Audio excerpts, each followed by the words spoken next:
Mansukhani from Kolkata, a teacher of Patanjali Yoga Sutras.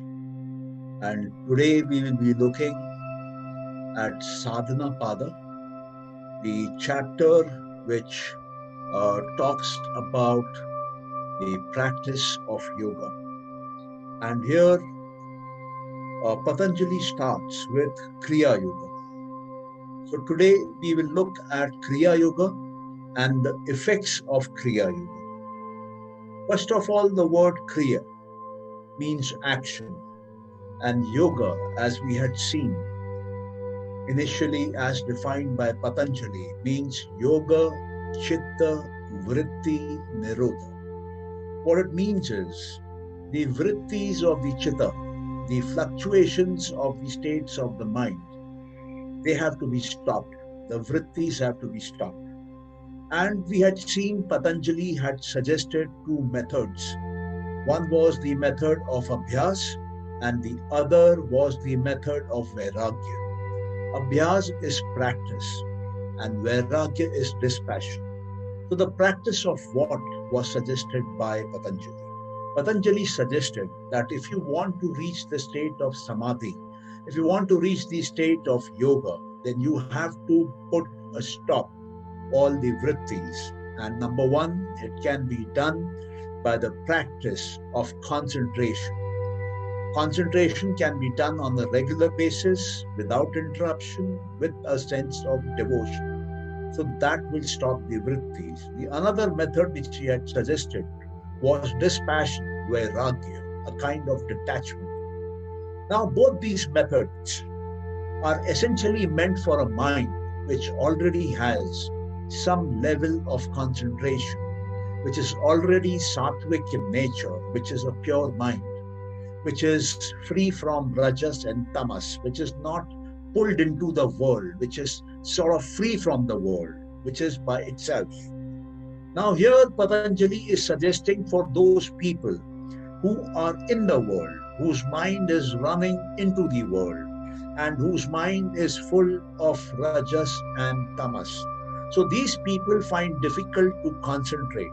So he has suggested a method of 3 steps called Kriya Yoga. Now in this method, there is no asana, there is no pranayam, there is no pratihara, no dharana, no dhyana, no samadhi. So he is not talking about concentration of the mind here at all. He is not talking about the asana or the pranayama here at all. What is he talking about? He is talking that Kriya Yoga is an action-based yoga. And this composes of 3 steps. The first is tapas. Tapas means self-discipline. The second is swa-adhyay. Swa-adhyay means self-study. And the third is Ishvara Pranidhana, devotion to God. So these 3 are free from concentration. Now let us look at what exactly is tapas. Tapas means to do tapasya. Tapas means to control the senses. Tapas means to control the body. And tapas brings the mind into a state of purity, into a state of control. So this tapas, this austerity, this regulation of the senses of the body should not be very intense. It should be of a level which does not disturb the mind, and it should allow the mind to be in a way undisturbed by excessive penances. It should not create some kind of impact on the mind, a strong impact on the mind. So what are the examples of tapas? One example could be that you control the kind of food you eat. You can probably have only vegetarian food. That is one kind of tapas. The other kind of tapas can be that you control the amount of food you eat, the time at which the food you eat. It could be a bout of fasting. Tapas can also mean setting certain time limits for yourself. Say, for instance, getting up early in the morning at 5 o'clock. This can be a form of tapas. So tapas is essentially to regulate the senses. Now we see there are 5 senses which are of perception, and there are 5 more senses which are of action. So these 10 have to be controlled. And apart from these 10, there are another 5 Panch Mahabhutas, the gross elements. They also have to be controlled because the body is made up of them. Now, who is going to control these 15 elements of the human body, the human mind?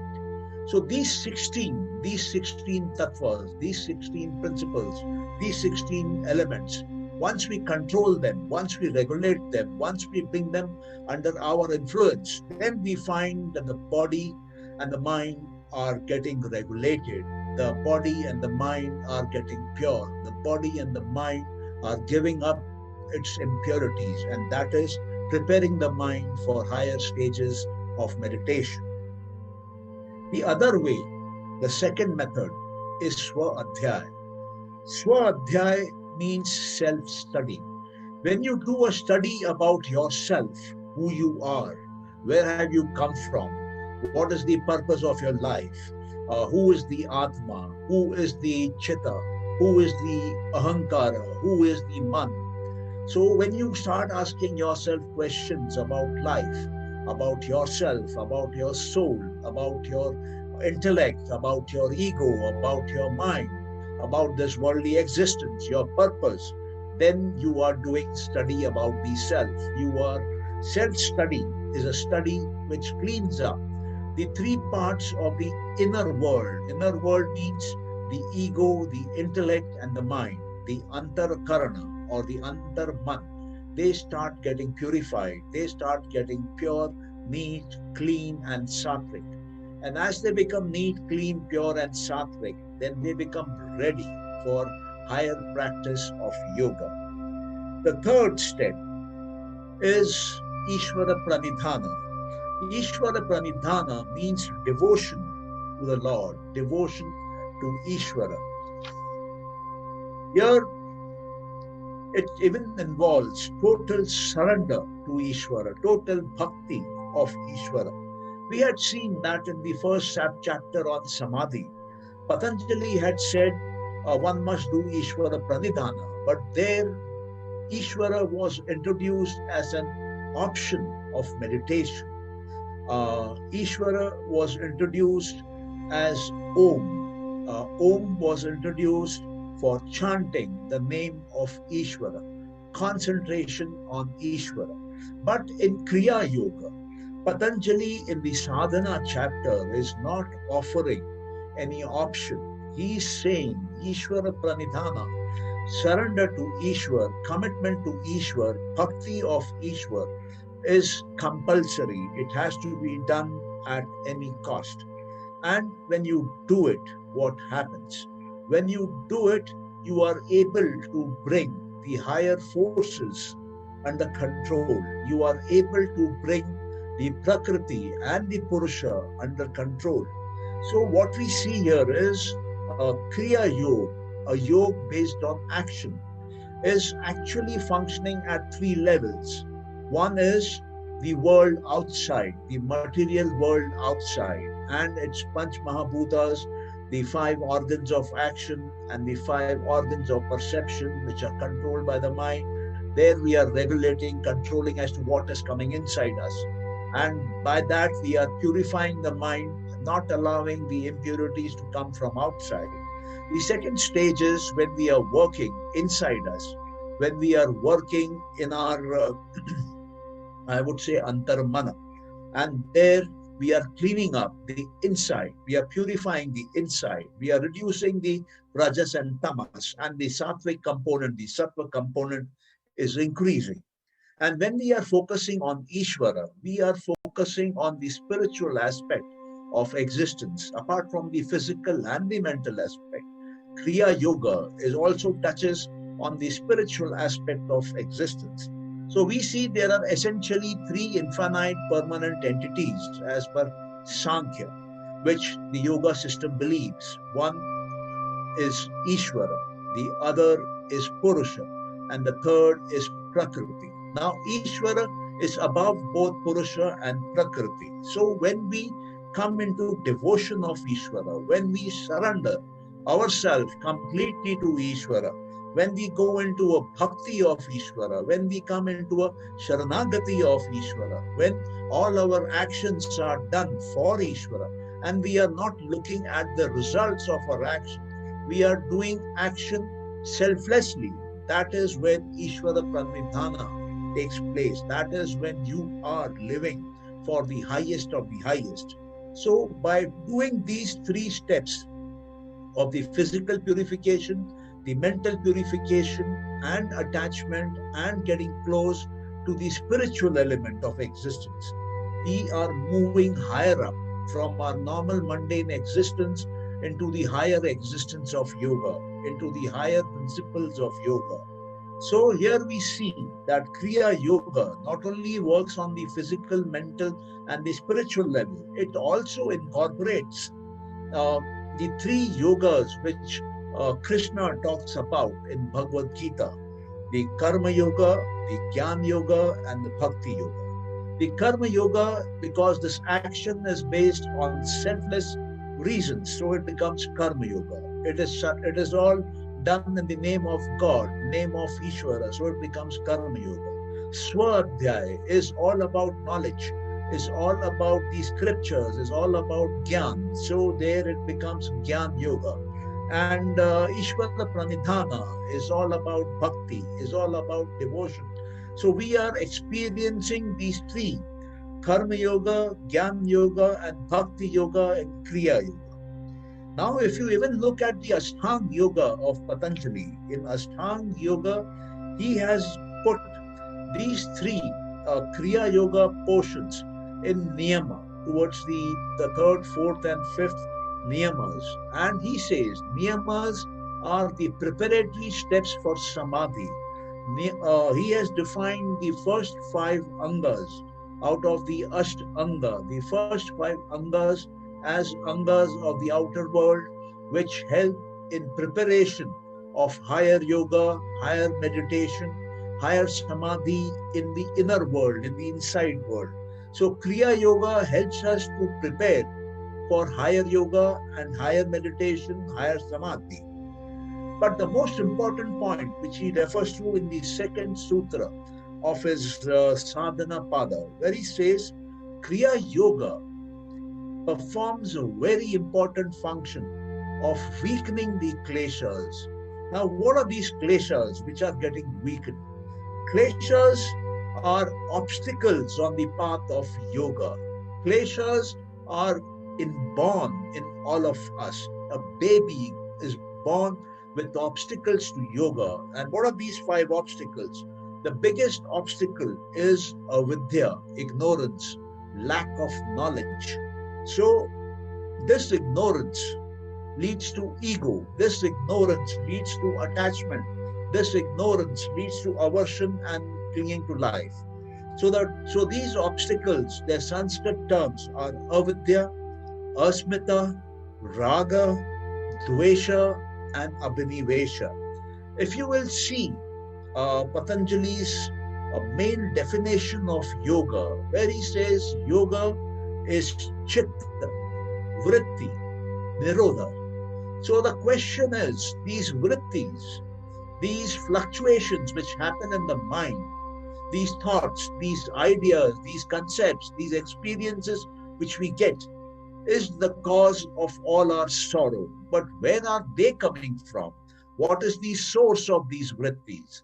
So, dear friends, the source of all vrittis are these five kleshas. And these kleshas are inborn in us. Each baby is born with these obstacles on the path of yoga. Klesha means something which creates pain, something which creates sorrow, which creates a disturbance, which creates an affliction in us. So these kleshas give rise to vrittis. And the vrittis, as we know, vrittis by themselves become memorized in our chitta. They become sanskaras. They leave impressions on the chitta. They leave psychic imprints on the chitta. And these sanskaras are actually living inside our chitta. They are like seeds which germinate at the right time. And these sanskaras become karma. And this karma is action which takes place in the physical world outside. So, dear friends, this whole cycle of sanskara and karma is called the Jivan Chakram, is called the life cycle. Life is all because of this. Now, because of the kleshas, klesha is the primary cause, the original cause, the main cause of all sorrow. Kleshas give rise to vrittis, and these vrittis are formed out of the knowledge which is flowing into us from the five sense organs, from the five Gyan Indriyas. The Gyan which is flowing into us is actually normally flowing, but we are noticing it, we are experiencing it because of kleshas. We are experiencing it because of these sources of sorrow and pain and suffering inside us, inside our chitta. We are forming thoughts, ideas, concepts inside us. Ignorance, ego, attachment, aversion, and clinging to life, which is present in each one of us. So, in order to achieve yoga, in order to stop all kinds of vrittis permanently, we have to attack the source of these vrittis, and the source of these vrittis are the kleshas, and these kleshas can be weakened by doing Kriya Yoga. That is why Patanjali has sort of mandated that you begin your spiritual practice with Kriya Yoga. And when you are doing Kriya Yoga, when you are practicing Tapa, Swadhyay and Ishvara Pranidhana, you are purifying yourself physically, mentally, and spiritually. And then as this purification process is on, we find these kleshas become weakened. These kleshas are actually collections, lumps, networks of rajas and tamas predominantly inside us. They are present in terms of 5 different forms. So when we are using Kriya Yoga, when we are cleaning up the impurities of rajas and tamas from outside us, from within us, and at the higher levels of the mind spiritually, we find these kleshas start losing the rajas and tamas in them. These kleshas, these 5 of them, the avidya, the asmita, the raga, the dvesha, and the abhinivesha, all of them become more and more sattvic. As they become more and more sattvic, as they lose their rajas and tamas, they become weak, they become formless. Their mental lumps, mental networks start loosening up, start breaking up, start becoming free. And that is the time when we go into meditation. After this, then we find dhyana or meditation can eliminate all the gross kleshas in us, all the major bulky kleshas in us. And for eliminating the subtle kleshas, the kleshas which have I would say, which are very fine in us, which are very difficult to perceive, see, locate, sense, those subtle kind of kleshas are removed, are decimated, are sort of eliminated in samadhi. We had seen there are 7 kinds of samadhi. So when we enter these samadhis, when we enter the higher states of samadhi, then we find there are certain forces which come into play inside us in the chitta. These are called the forces of wisdom through discrimination. So these discriminating forces are able to attack these kleshas. They are able to decimate these kleshas. They are able to completely subdue these kleshas. And that is what leads to a state of yoga. That is what leads to the state of yoga, chitta, vritti, nirodha. The vrittis have disappeared. The vrittis are no longer there.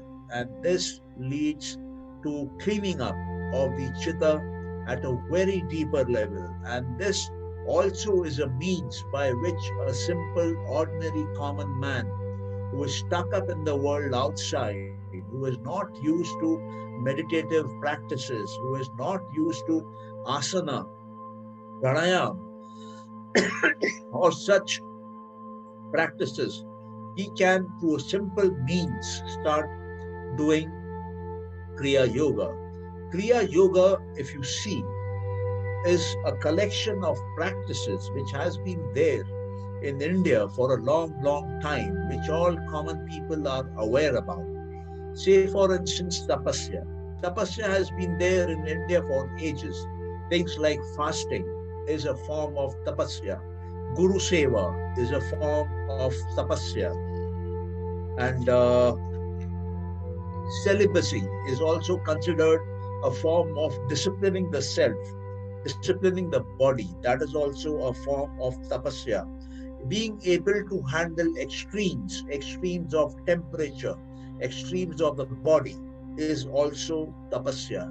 And as I had pointed out earlier, controlled food is also a form of tapasya. We know people in the Jain community or many other people, uh, especially the Hindus, they do not have onions, garlic, and other food items which are produced below the ground. So this is also a kind of tapasya. This is also a kind of disciplining the body and the mind. Swadhyay is about chanting mantras, which also has been there for ages in our country. So chanting can be of chanting of Om. This has been there for ages. Study of the scriptures, when you are reading the Shastras, when you are understanding the Shastras, discussing the Shastras, listening to discourses on the Shastras, that also is Swadhyay. When you gain knowledge and inspiration on spirituality, on spiritual content, could be in a satsang, could be with your own spiritual practices. So that also is a form of Swadhyay. So common man in India has been familiar with tapasya and Swadhyay for a long, long time. That is why Patanjali says, start with what you already know. That is the best way to start. And once when you have the confidence, then you can move into the area which is unknown for you. Especially this refers to the other angas of Ashtang yoga. Angas like yama, niyama, asana, pranayam, pratihara, dharana, dhyana, and samadhi. So the common man is not aware of all of them. So he makes them walk on the path of spirituality with tapas and swadhyay. And also Ishvara Pranidhana. In the first chapter, as I earlier said, he talks about meditating, concentrating on Ishvara. Now, meditation and concentration is usually not practiced by the common man. The common man is more familiar with puja, with pratna, with tapasya, with swadhyay, and also with Ishvara Pranidhana, with devotion to God. Bhakti has been a very popular element of Indian spirituality. So he gives them the option of Ishvara Pranidhana. He says these three: complete surrender to Ishvara, complete bhakti of Ishvara, complete devotion to Ishvara, complete Sharnagati to Ishvara, complete nurturing of Ishvara within you, doing all action in the name of Ishvara, being selfless in all your actions in the world, whatever you do in the world outside, remember Ishvara, focus on Ishvara, and then do your work. This is Ishvara Pranidhana. So he has been offering what is simple to start for the common man, and then he says, once when you practice this kind of Kriya Yoga, you will find your mind will start losing attachment to the world outside. It will stop being a prisoner of the objects of the world outside. And once when it is free in a way from the objects of the world outside, it becomes free of rajas and tamas. It becomes free of all the changes and all the forms. So that is the time when you will find that your kleshas, your obstacles to yoga, which are present in each and every human being right from birth, will start getting diminished. And as they start getting diminished, these kleshas are the causes of all sorrow of human life. And when you are practicing tapasya, Ishvara pranidhana, and also swadhyay, you find the sorrow in your life diminishing.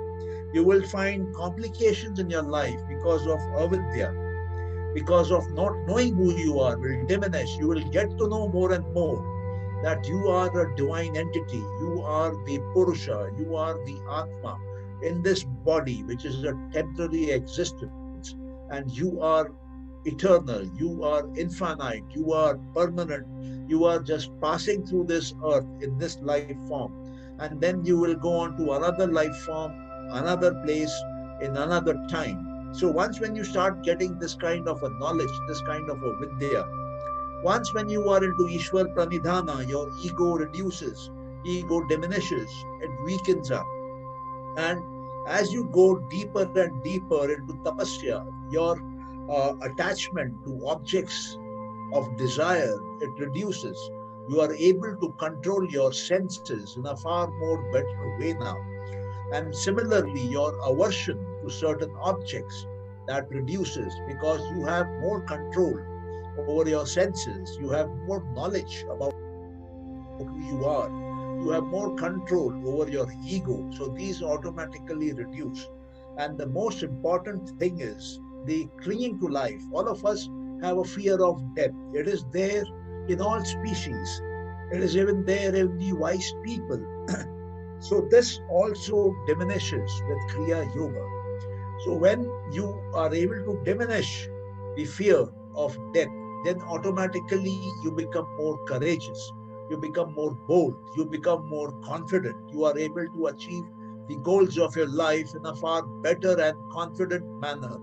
You can see where you want to go, and you can convert your dreams into reality into a far easier and better way now. So Kriya Yoga is all that opens up the action of life for you in a yogic way. You become full of sattva.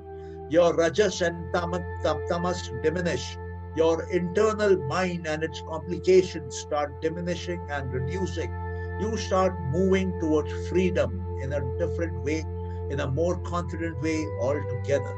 And that is the purpose of yoga. The purpose of yoga is to diminish the vrittis which are happening in the mind on their own. And the cause for all vrittis, the cause for all that is suffering in you is the kleshas. So once when you're able to control the kleshas, you automatically control your whole life. Because kleshas lead to vrittis, thoughts and ideas. Thoughts and ideas become memories. These thoughts and ideas which become memories become action in the physical world outside. So our thoughts manifest, our thoughts become things in the physical world outside.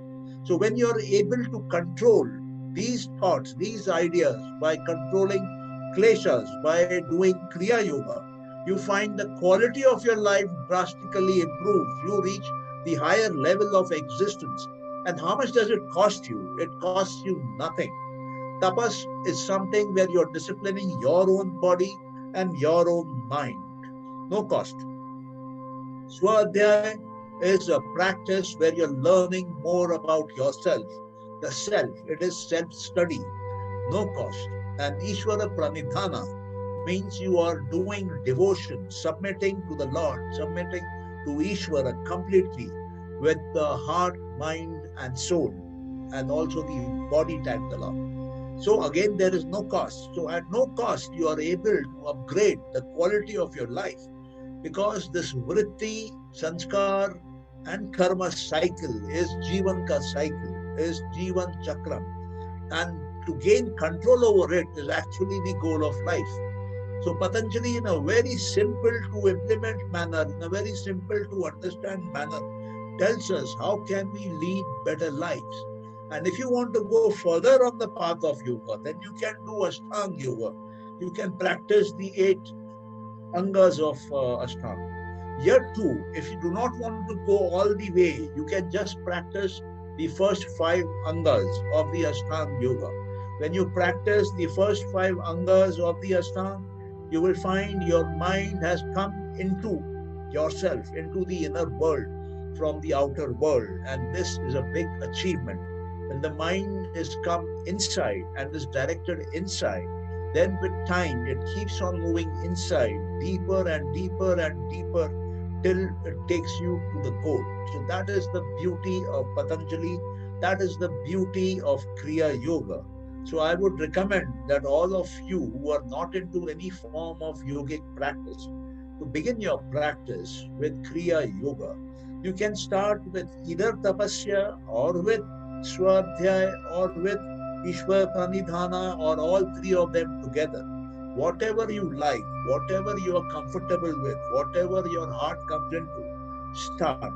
The start is the crucial thing here, because when you start, you will find the purification of the mind will start. You will find you will gain more and more control over your mind. You will find your mind will become more and more disciplined.